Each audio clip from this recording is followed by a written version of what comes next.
بالن دور ثاني على التوالي لعثمان ديمبلي أو كفاراتسخيليا هو أفضل لاعب بالعالم. أسوأ لاعب في المباراة كان أوليسي، وديمبلي غاضب بعد تبديله من المباراة.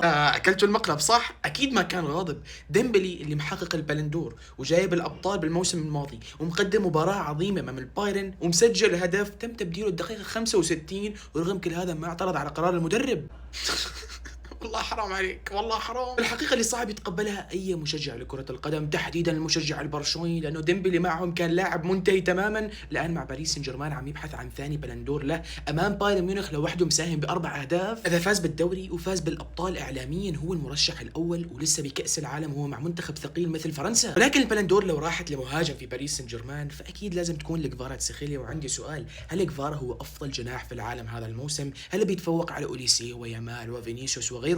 المشكلة انه هذا اللاعب مش مشارك بكأس العالم، فاكيد حظوظه في البلندور راح تكون جدا منخفضة. بس شوفوا تأثيره يا ناس، ما ظل فريق في اوروبا الا ودمروا. مباراة بايرن ميونخ وباريس سان جيرمان اثبتت لنا نونو مينديش اذا كان بكامل جاهزيته والله صعب تحصل لاعب بالعالم قادر يتفوق عليه. نونو مينديش جعل أوليسي احد اكبر المرشحين للبلندور واحد افضل لاعبي العالم يكون هو اسوأ لاعب في المباراة بالالينز ارينا. باتشو بالذهاب جاب العيد وتسبب بركلة جزاء، ولكن بالاياب حصل على جائزة رجل المباراة لانه شال الفريق على اكتافه دفاعيا. في حال البرتغال حققت كأس العالم، رونالدو لازم يروح عند انريكي ويشكره لانه فعليا مجهز له 3 وحوش، جوا ونيفيش، انصف وفيتينيا ونونو مينديش، وهذا سحبوا عليه. النجوم مش كل شيء، مع نيمار وميسي ومبابي ما تعدوا دور ال16، حتى مع ديمبلي الان ممكن يحققوا الثاني على التوالي. وكل شيء يعود لافضل رئيس نادي في العالم حاليا، ناصر الخليفي، غير سياسة الفريق واهتم بالمشروع الرياضي، وهذه النتيجة.